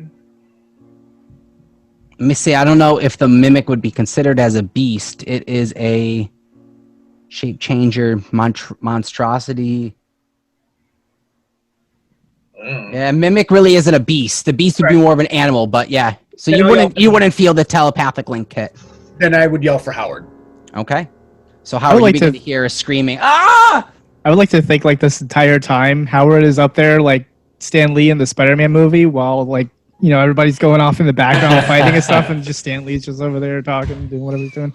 Yeah, so Howard would hear that and start rushing down towards Azoth, where he's hearing the help. All right. All right. So we'll say it's going to take you a turn to get down to help and start to help him out. We're going to jump over to Fink and Remus dealing with this chair at the table. See, Fink, you are currently grappled. Okay. From it. Also grappled. See, you can. I think you can make a roll at the end of your turn. Let's see. So ends with that. Grappler. See, when can you make it? I think that's at the end of your turn. You can make an attempt to pull out of it. So you're currently grappled by this chair. What do you want to do? So I can't do any. Can I cast a spell, or am I unable to do that? You can cast a spell. You're still kind of stuck to this chair in its mouth adhesively. You're on its tongue, and it's about to start to chew on your back. So, okay, you can cast a spell. It's gonna be a little difficult to probably, depending on what you want to do. I want to cast the spell Sanctuary. Okay. So you ward a creature within range. Okay. So myself, Yep. until end of turn. Excuse me. Until the spell ends, any creature who targets the warded creature with an attack or a harmful spell must make a Wisdom saving throw. On a failed save, it must choose a new target or lose the attack or spell. And then it doesn't protect me from anything area of effect. And if I make an attack or do anything offensive, then the sanctuary goes away. Okay. So I will cast it on myself. Okay. So you cast it on yourself. This creature begins to lick you to go take another bite, and it has it's piqued the interest, looking up at Remus now, entering the room, throwing a dagger at it, and you see it doesn't let go of you, because it's not making an action to hold on to you. You're adhesively stuck into its tongue and its grapple, but it's not going to bite at you. So you begin to see this chair go as the chair begins to push and move itself sideways, trying to scoot its way around to the other end of the table. Okay. To where Remus is. So you guys are seeing a chair try and hop itself around.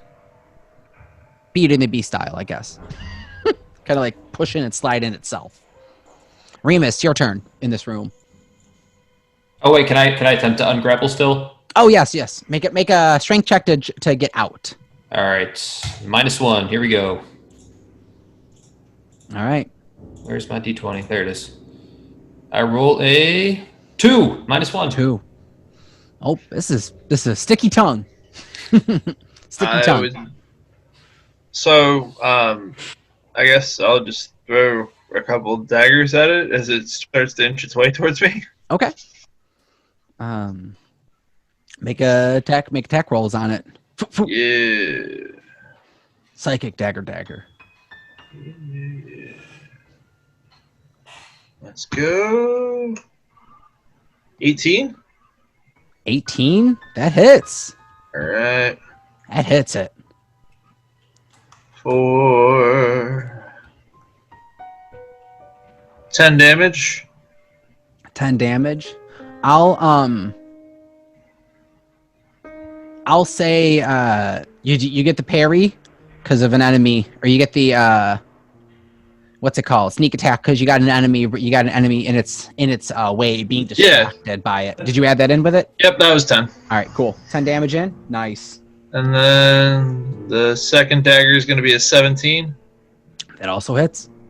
For 6 damage. All right, nice. It hits.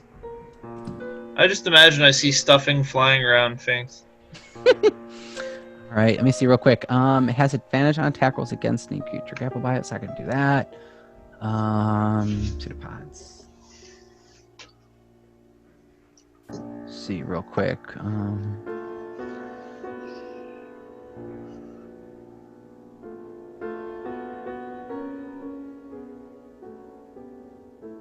Nope, there's nothing to break its hold on something. It has to just get out of it. It's kind of like the sticky trap. You have to get out of it. It's not going to let go of you. Of that. All right. So you're still stuck into this body, and it's still making and sliding its way over towards you, Remus. It's got barely any movement. I'm going to use my movement to just kind of sidestep it. No. Like I'm imagining it's going one way around the table, and I'm just going to keep inching the opposite way around the table. All right. You inch Good strategy. your way around. Nice. All right, you inch your way around. You're stepping around. We'll go back over to the painting. It's now Azoth, your turn. The painting. Then we'll say Howard's.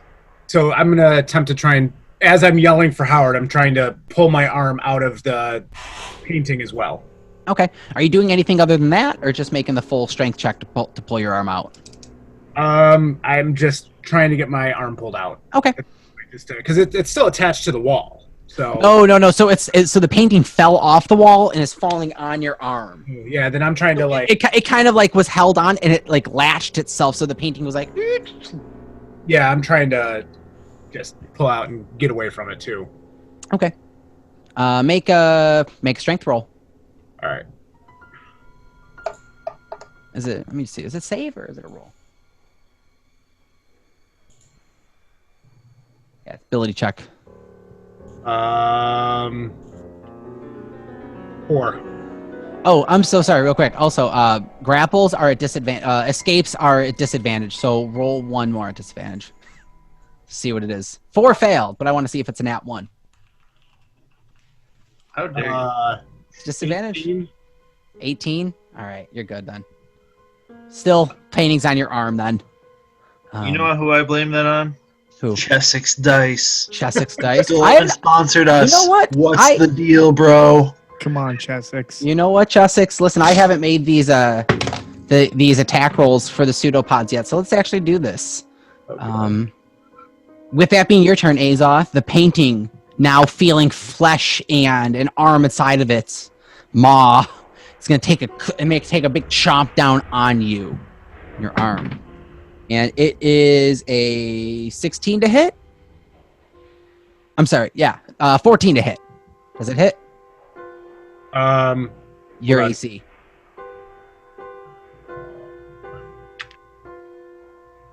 What am I rolling? I'm sorry. No. So it'll be your AC armor class. Oh, it's 11. 11? All right, so that hits it then. Ooh, your armor is low. We gotta get you some armor. Okay, you take that. So you feel this bite come down your arm as you feel a crunch into your truncheon. You get hit with 1d8. As I said, 1d8 plus 3 piercing damage plus 1d8 acid damage. That's 3 plus 3. So you feel 6 bites as a teeth pierce into your arm, as well as 11 damage as you feel this acid start to seep out of the pit of this painting where your hand is in, and it starts to bubble and be dropped, and you start to feel it start to hit your hand as this acidic burn starts to boil inside of it. So you take 11 damage of acid as well. So, Okay. Howard, you come down seeing this painting just munch on him. Gonna look like a little shocked, like what the hell? And tried and true, Eldritch Blast the painting. All right, make an attack roll. All right.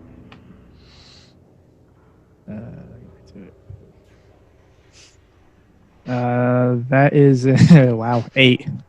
8. That was a horrible. Ooh, 8. Roll a d4 for me. On a 1, you hit Azoth. Because it's right on him. Oh my. All right, hold on. 25% Hey, you chance. guys.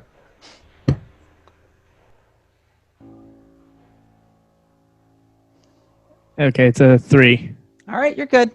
Azoth, you feel this cold energy just rip past your head as the wall in front of you gets just blasted by this yellow arcane energy, and you see this arcane mathematical, almost like college level calc equation type math goes whack right on the wall, and it fades away I'm going as to a also blast just missed your head. gonna also bonus action shillelagh my quarterstaff and start Okay. making my way towards the painting for my next turn to kind of just bat it off of him. Okay.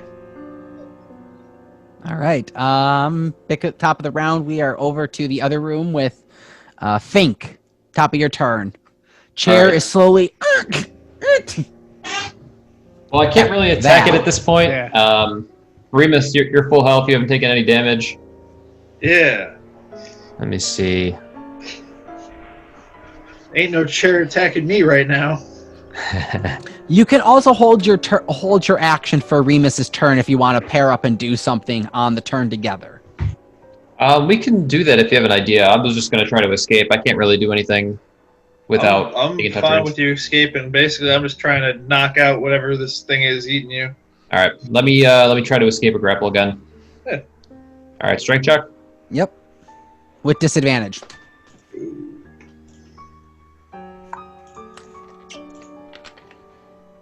All right, 3 and a 3, so 2.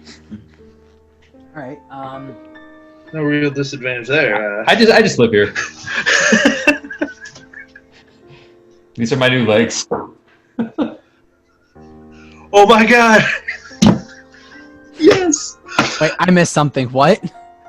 He said these are my new legs, and I just imagined me like taking off the top half of the mimic, and I think just riding around on mimic legs. Just Like like Darth Maul. detooth it, and it'll be fine. This is. So- I just see him on top of a chair, just yeah. Pretty much. Yeah. It Okay. makes me think of the spider robots in Wild Wild West. I like it. All right. Throw daggers at it. You're gonna throw some daggers? All right. Well, apart from trying to escape from this, Fink, on your turn, there is no distinct actual bite at you. Just being in the presence of this creature and having it salivate and have it longing to eat. It's not munching on you, but kind of like a creature and an animal that it is that not natural body reaction. There is this acidic buildup on the chair that is dripping, and from the acid on the chair in the chair's maw Okay. kind of dripping into you. You take. Let's see, I'll roll it with at least advantage on it. Ooh, 8 plus 5. 13. Does it or what? What's your AC thing? My AC is 17. I don't know if you want to take away my dex modifier though, because I can't No. really move. What style armor did we give you? So I've got studded leather, a shield, and 3+ dexterity.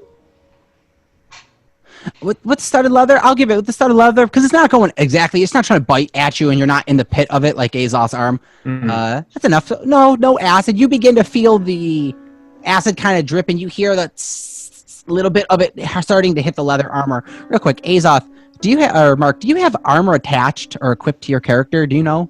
Yeah, leather light armor. Is it? It's Yeah. a use It's got the square on it saying it's equipped. yeah. Without it, I would have no armor. It would be 0. It's 11. That's what it says.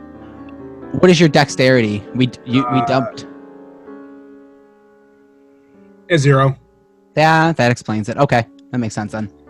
We just got to bump up your dex or give you some armor or something. We have to get you something to protect you. Well, you're a Druid. He's also a druid, right? Yep. Yeah, druids can't do anything besides leather. They can't wear like metal and stuff. Okay. Makes sense. All right. That's why when you said you had a super low AC, I was like, oh yeah, he's a druid. It makes total sense. Yeah, no, that makes sense completely. Like I said, not only druid I've ever seen played, I think, really is the one from Critical Role, Skeelith, and they were already higher level by that point when I saw them. All right, so yeah, so you don't feel it. Remus, your turn. Daggers at the chair. Daggers at the chair. Yeah. This is a bigger chair and Fink's being covered up, so there would be no percentage of really hitting him, I feel, with this Sick. blast. That's gonna be roll the die. That's going to be a 17. 17. Hit. All right. Ooh. So we got that. And we got those. 12 damage. 12 damage. All right, nice. Slowly chipping Yes. away this chair. You're blasting it away, cutting it loose a little bit. It's looking All worn and right. torn. It's looking pretty hurt. The offhand dagger is going to be a 21. Yeah, that hits. Oh, it does for 5 damage. 5 damage. All right. I just came up for the day that doesn't hit a mimic. You guys are screwed. I feel very fortunate now that none of my inanimate objects attacked me. All right, swapping over back top of the turn. Azoth. You have this painting on your arm, and it is now hurting, and it's happening.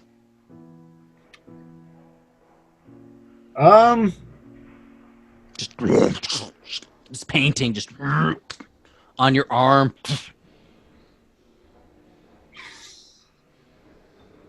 What can I do to sever my arm off? Well, No, totally serious. Like, if it's got my left arm, just to get it like so it's not getting any more of me. And I just if I have to go one-armed, I go one-armed. But at this point, I know there's nothing more that I can do other than to like it's that saw conundrum. You have to like chop off your foot in order to get out of the trap. Well, I mean, you also have Howard there getting ready to like beat the crap out of it too and help you out there. So. I have a couple DM ideas, but I'm gonna let you guys be creative until you're like, all right, we're really gonna consider cutting this arm off, because I have like a Hail Mary idea, but I don't want to give it to you just yet. Let me see what else. Just remember, you are a druid.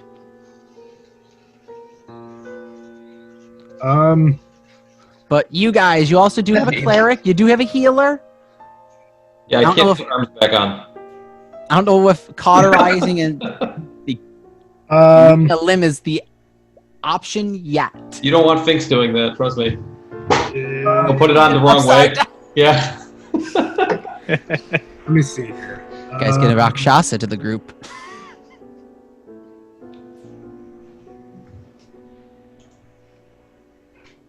Are we? No, you said it's not considered a beast.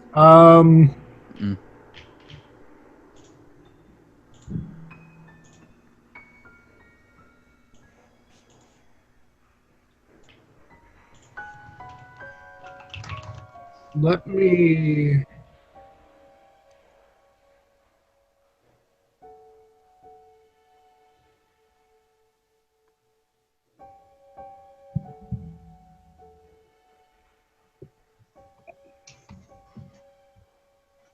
Hold on. Yeah.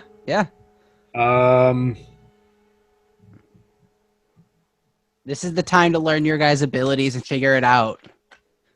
Know how to play. Danny, I messaged you, by the way. If you don't mind. Okay. What was the Did we actually figure out what the one creature was on the stage that was shooting the lasers off, or whatever, the beams with the eyes? Was it a beholder or was it something else? It was known as a specter. Okay. But it's like a mini beholder. Is that considered flying or no?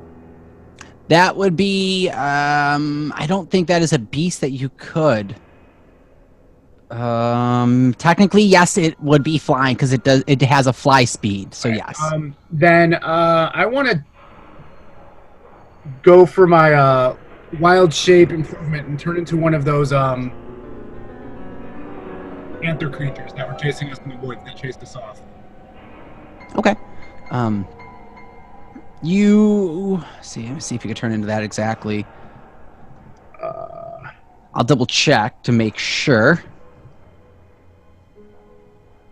Real quick.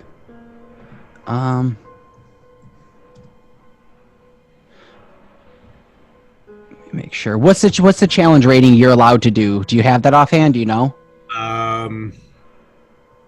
Is that CR? Yes. It says 1/2. All right. So What circle are you? Are you the moon? Forest. Forest. Okay. So yeah, 1/2. 1/2. You wouldn't be able to turn into a full displacer beast. I'd say you'd be able to turn into like a panther. Let me double check. See what a panther would be, or like a. Let's see. I mean, I'm assuming on my journey to Briansville, I would have come across like a wolf or. Yeah. Well, I'll say right here, a panther is a quarter challenge. So I'll let you pick a four-legged large cat creature or a wolf or whatever you wish to be. We'll go with like a mountain lion or cougar, like something like that. Yeah. So as you bamf into this animal, what does the animal resemble or look like? How do you want it to look? Is it to follow your type of like pattern and tone, or is it turn into like the literal creature itself? How do you choose as you are becoming it? We're gonna go with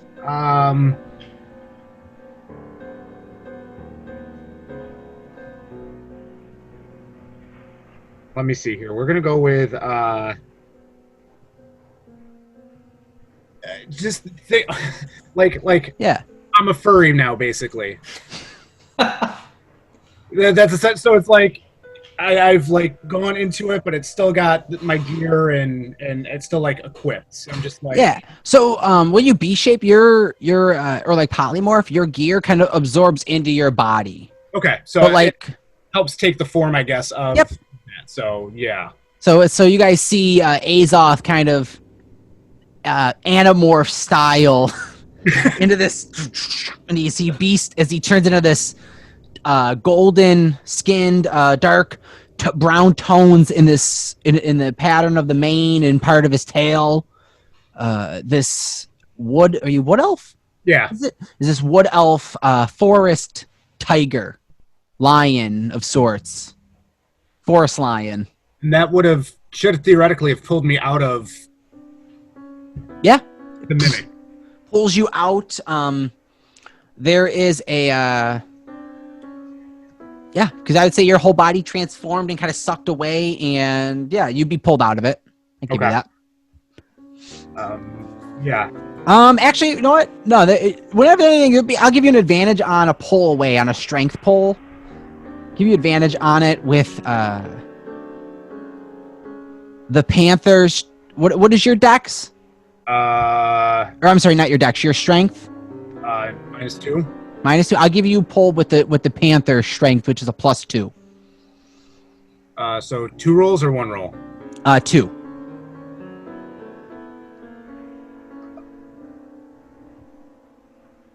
Uh, 4.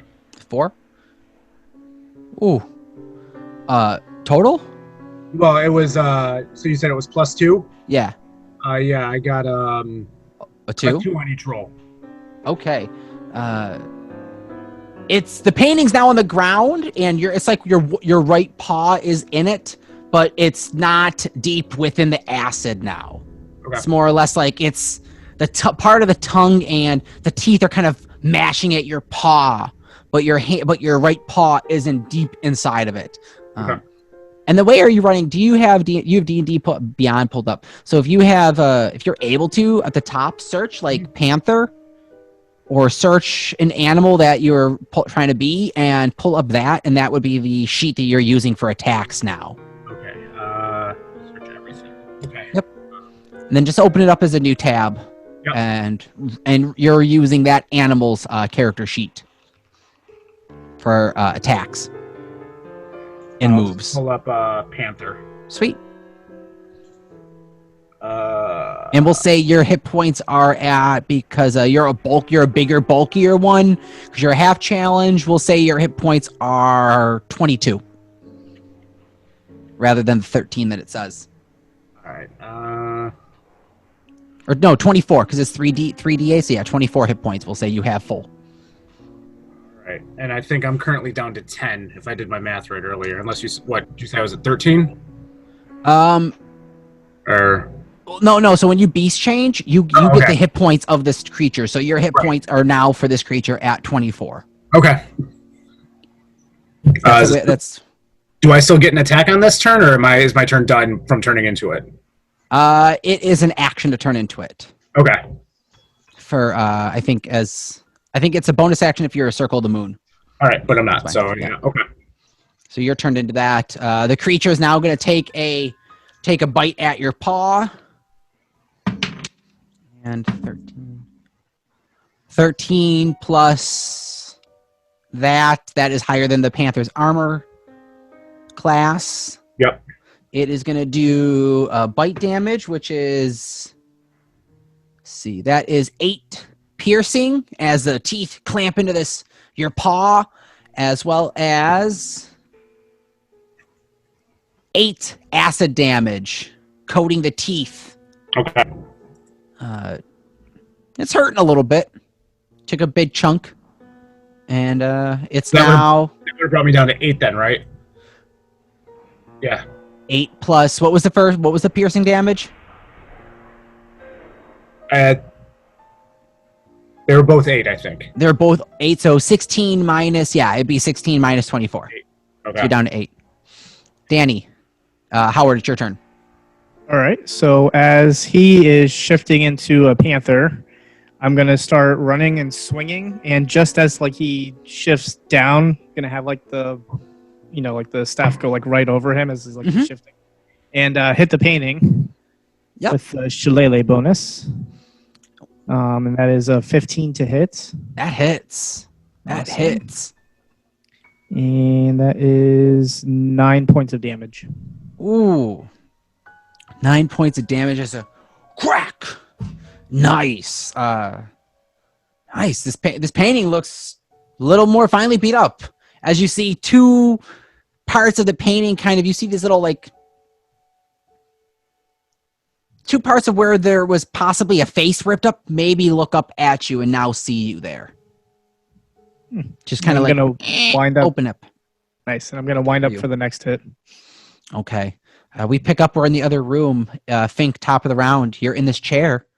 What are you trying to do? I can't hear you. You're muted. Muted. Muted. Okay.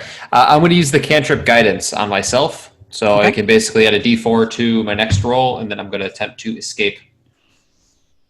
Got it. Get out of that chair. When you cast guidance, do you lose concentration on? I don't think that needs concentration. Let me double check that. Go check that. Yeah, it doesn't say I need concentration. Sweet. You're good then. And then since it's not a damage spell, I don't have to worry about it. So I'm still at disadvantage for the grapple? Yes, you are at disadvantage for the grapple. Okay. So that is a 4. And I'm not going to waste my guidance on that. Got it. All right. Painting or the chair is again going trying to slide around and over to Remus. We are circling the table.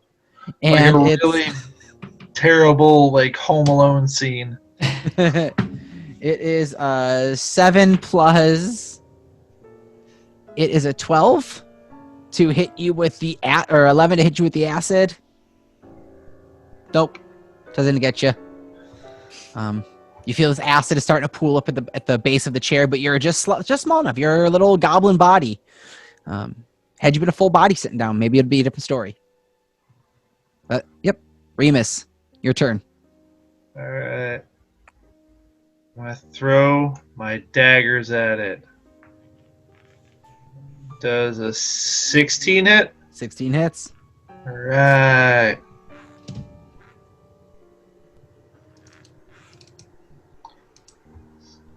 That plus that. So that's going to be 11 damage. Okay. And then the other dagger 14? How do you want to do this? Oh, How do you want to kill this chair, Remus? I feel like I've just been like chipping away at the pieces above Finks, and I'm like trying to get the mouth off of it entirely. All right. With this final throw of daggers, you throw it, and with the blessing of just whatever magical daggers you have in you, you have just chipped away enough of this chair, and you see the back half of the chair go, and you hear this as the chair you're sitting in, Fink starts to convulse and start to shake and spits you off onto the table in front of everything. It starts to shake and then just collapses. Defeat. Like the base of the chair they're sitting on drops on the fall, and like all four legs just spread off like dead spider style. Just. I would like to make sure and double tap it with my short sword of the Shivanti cleric. Go for it. All right, yeah, simple enough. Just poke it. It's dead. It's dead. Oh, it's dead. Oh yeah, it's dead. I'm gonna clean up with that tablecloth and just kind of get all the slime off. Hopefully that's not a mimic too. Nope, not that one. Touching it, you're like, nope. Okay, we're good. Clean yourself off. I wouldn't sit down anymore. You guys at this point have been hearing the scuffling from behind you in the other room down the hall. As we jump back over Azoth, you guys see this black panther, this golden brown looking panther with its hand in a painting, kind of pulling itself out with Howard beating the painting. Panther Azoth, what do you want to do? I attack bite. Yeah? All right, so it's a D20. Mm-hmm. Hold on. Where's this thing here?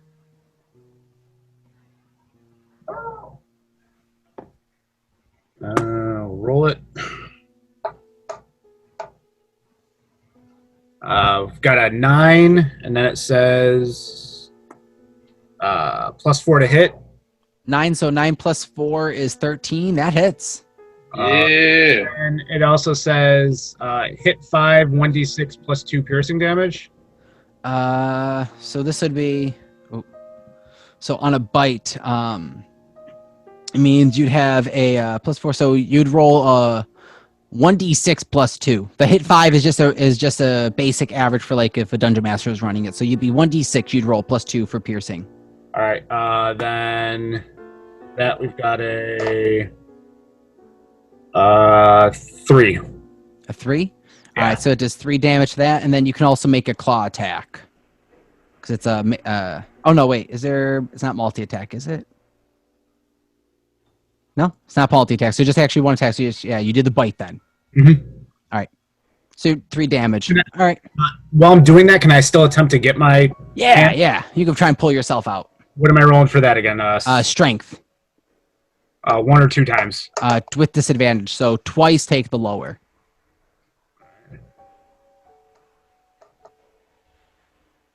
A 0 and a 15. Oh, man. You're still stuck into this arm. All right. Howard, the painting's turn. It's going to take a bite at you.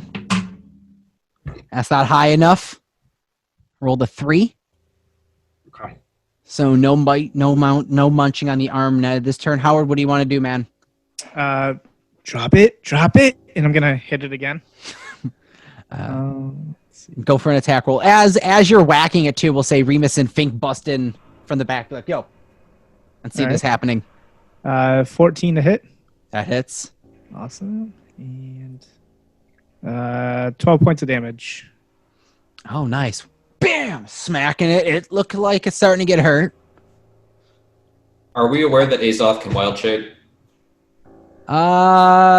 Would you have brought up the fact that you can wild shape, or that you're, as a druid, you do wild shape? No. Yeah or no? I don't know that I would have mentioned it. So Howard's in a fight with the panther is kind of what this looks like? Yeah, you're seeing well, I say you clearly saw Howard hit the painting, and the panther's paw is in the mouth of the painting. Think, actually, you being you would recognize and probably would know Druid probably changed to an animal. But if I still have had like my markings, would they have gone to the cool. picture as well, like my tribal mark? Being you, if you wish to, I would say that your animal changing would still have the markings as a distinct feature. So you guys would see this panther with the markings on it, up the tattoos on its paws. So you're making this connection. Okay. And we'll say, I know Dex is going to be Remus then, think, in this order of attack, probably.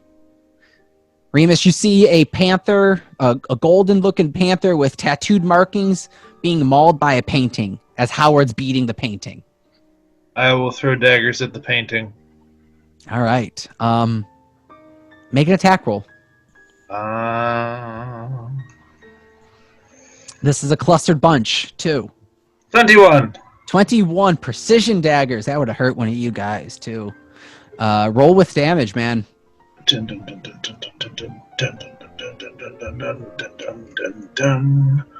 That's going to be 13 damage. Nice. Did you roll for... Sneak attack, yeah. Okay. And then my other dagger is going to be an 11. Ooh, that one does not hit. That's okay. That's All right. okay. So this painting is slowly getting torn, getting ripped open, getting beaten. Think, what do you wish to do right here, seeing this all go down? All right. I'm going to use one of my cantrips. I'm going to cast Toll the Dead on the painting. Ooh, okay. Nice. What does Toll the Dead do? Is it just... So you point at one creature you can see within range, 60 feet. You sound a bell in the air. You can hear it for a moment, and then the target has to succeed on a wisdom throw or take D8 necrotic damage. If it's missing any of his hit points, it instead take D12. So... Oh! Okay. Since it's damaged, I'm going to do D12 damage to it if it can pass a wisdom save, I believe, of 13. Oh, okay, okay. No, that's going to fail with the 6. All right, so a D12 will deal 1 damage. Take that. It's okay. Hello. Hey. Yeah. That's Poke the eye. Point is, I'm helping. As you see this little goblin's finger point out at this painting, do you have any special way you do it? Maybe just kind of muttering something in Goblin. All right, Nothing. cool. Nothing special. Something, some mutterings of Goblin. You hear, I don't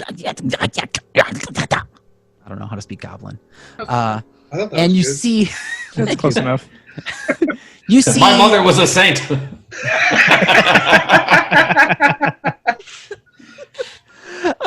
you see this moonlight shine in through the windows from the door, and or coming in through like one of the windows that are just cracked open, and the light just faintly shines down upon this painting and this circle of this panther on the ground, as you hear a ding reek down the hallway, as the painting begins to shudder a little bit, as it takes some pain, as it starts to kind of break down a little further. It's the painting in front of you that you're looking at as a panther. You can see it start to kind of age and decay a little bit more as it shrivels out.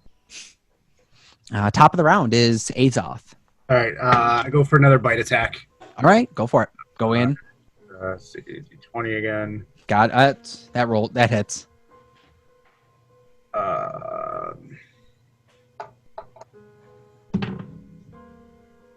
2. 2 damage. No. Is this the roll 20? Is this to hit? You rolled a 2. Yeah. Okay, that misses then. Yeah. Then I go to still try and pull out again. Okay, make an advantage with disadvantage. All right. So we got 6. And we got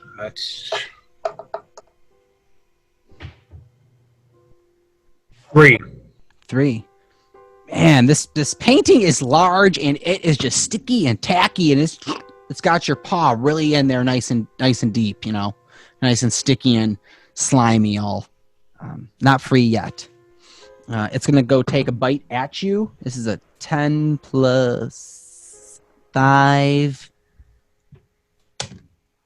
does 2 piercing damage, as well as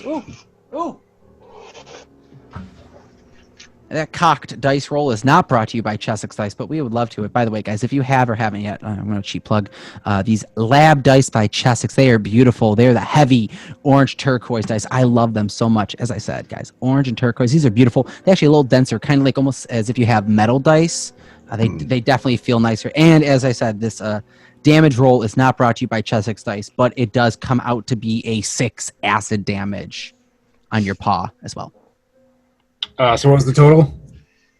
What was the bite? Was only, I don't know. What was the bite? 2? Was it? I got lost in that. I think between the bite and the piercing, it's enough to Bamf you down. bamf me back down. Yeah. All right. So as this munch, you see the panther shape go, poof, and you see Azoth's body is now on the ground a little bit, trying to pull out of this painting's hand. Howard, Remus, Fink. What do you guys want to do? All right. I said no. Drop it, and I'm gonna hit it again. And that is a 14 to hit again. All right, that hits. And that is Make intimidation check too, just for shits Ooh. and giggles. okay. Hold on.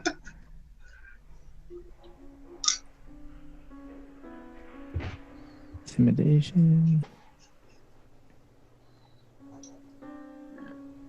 Yeah, 22 for intimidation. Yeah. Okay. And that was also 9 points of damage as well. Oh, okay. I'm going to give you straight check on to pull your arm out on your next turn. Okay? Okay. Mark, on Azoth. Remus, Fink. I'm gonna throw 2 daggers at it again. Okay. 19. Hits. Or... And the day that one of you guys get hit by a missed side die, or a side dagger, it's going to hurt. Oh, it's gonna hurt. It's going to hurt. That's 9 damage total for the first one. Hits. That hits. It's looking beat up. It's looking beat up, this painting. Second one's an 18 to hit Hits. for 4 damage.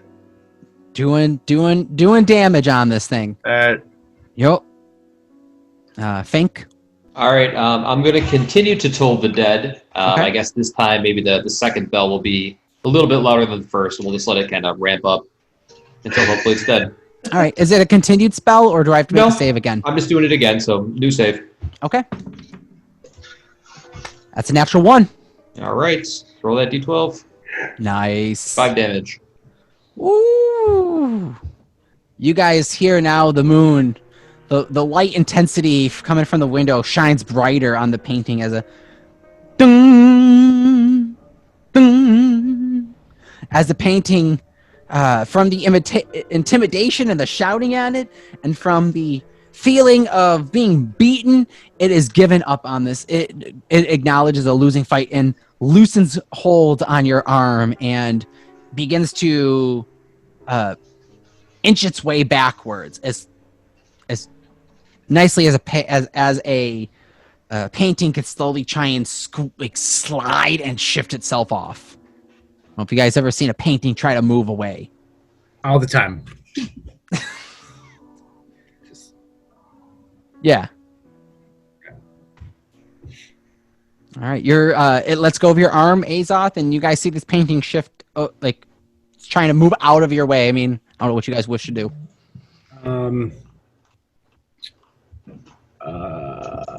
So, question: is the party considered, like, if I were to cast a spell like Thunderclap, are they considered creatures that could possibly take the damage? Yep. Okay, so it impacts everything, not just okay. And this thing is right next to you, so if you were to cast it at this is in the Vicinity of everybody. Oh yeah. I mean, you could position the spell outside of range so that the edge of the damage would hit that. Right. There's a way to mathematically work that, but Thunderclap also has a lot of residual effects as well. Just make sure you acknowledge that of the spell. I I'm just gonna use my turn just to kind of like slowly back away from it, I guess. Okay. You guys see this painting is moving off into a way non-hostile, off to itself. Kind of shift itself up to the corner of the wall and just kind of laying there. I don't know what you guys wish to do. Oh, no, you don't. And I'm going to Eldritch Blast it. Okay, Eldritch Blast it. That is 14 to hit. Hits. And 10 points of damage total. 10 points of damage. Blasted. You see the painting crumple over. It looks like it's breathing, and you see the painting bent over go.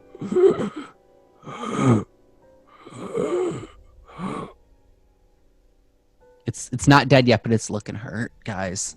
Should we feed it to the pudding? Oh. You guys could try. I mean, that's up to you guys.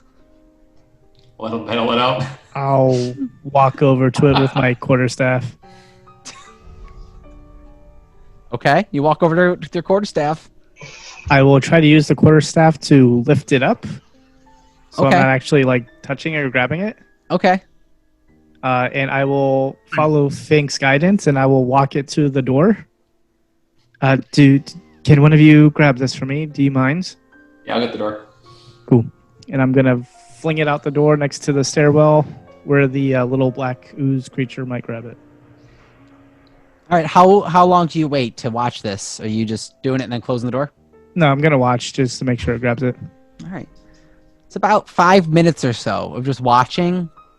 Just as you're about to all right, it moved on, you start to see this little bit of black pudding come up and just pick at the one part and start to grab it, and just little bits of it is pulling it in and creeping over it and trying to pull it in more, and it's slowly trying to eat it. You decide to digest it. You don't know what will happen, but it's slowly taking it.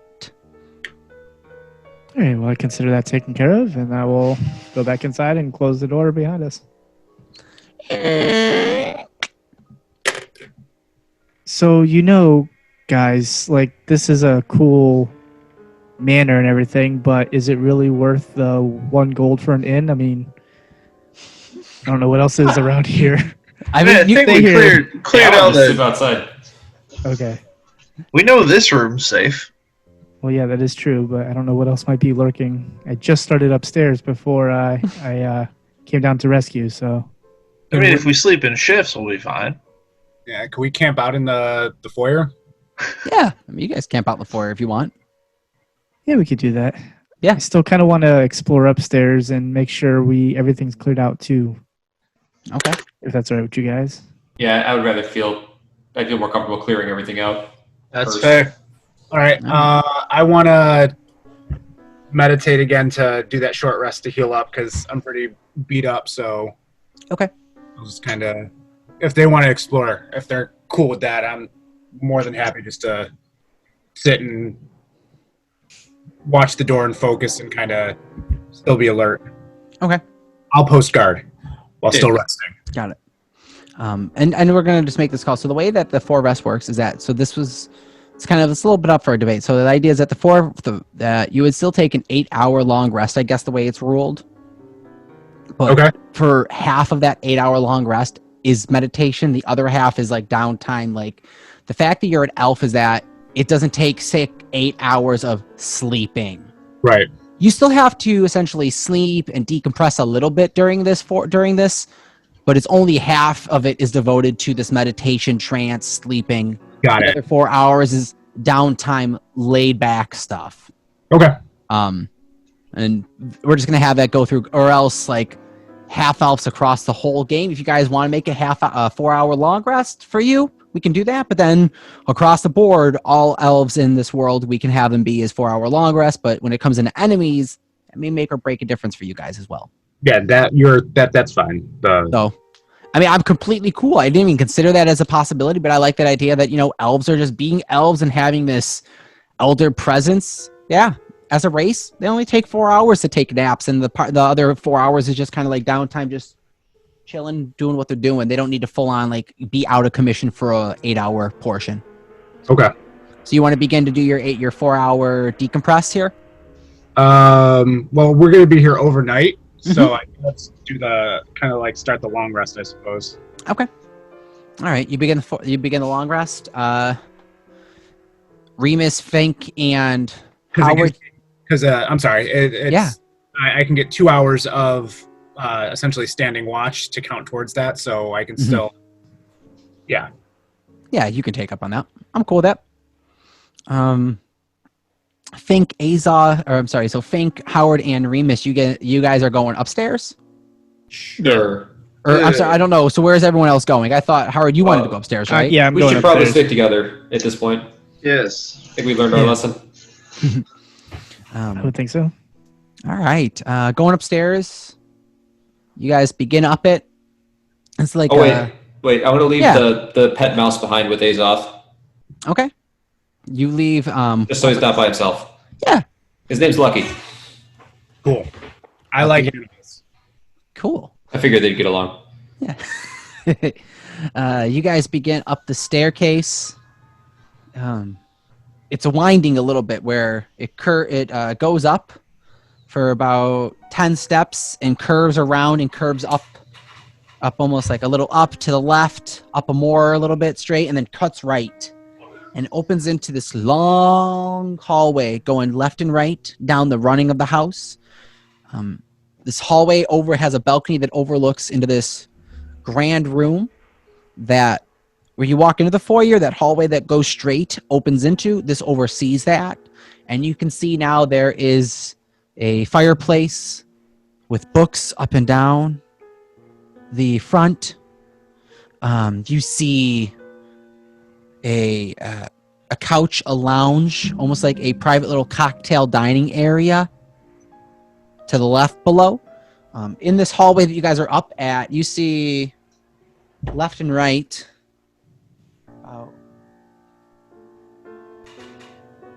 4 doors on each side of this hallway going down, spread apart.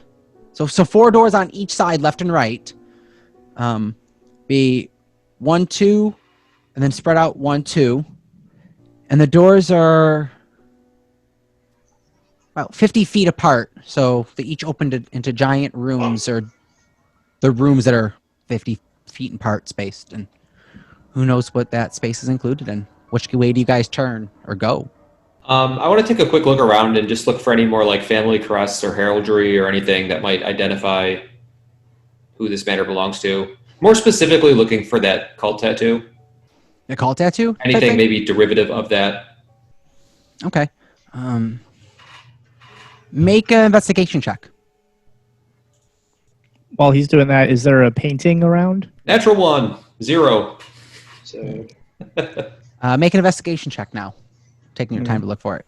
No crests or no S's or anything tattoo related. Okay. Probably walking right by him. Ooh, that sucks. 6. 6. There is no paintings. No more paintings on the wall or nothing that resemble the mimic specifically. What you do see on the walls are different portraits that kind of tell a family story of a couple meeting. The next painting is a couple having a family. The next painting down the hall is, these paintings are like 10 feet spaced.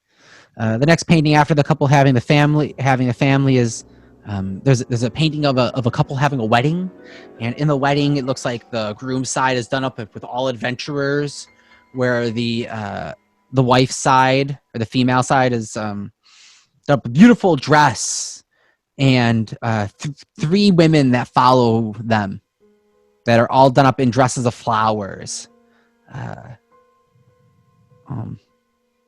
You can smell almost like an autumn smell coming from it, almost like a pumpkin spicy type smell from the painting itself.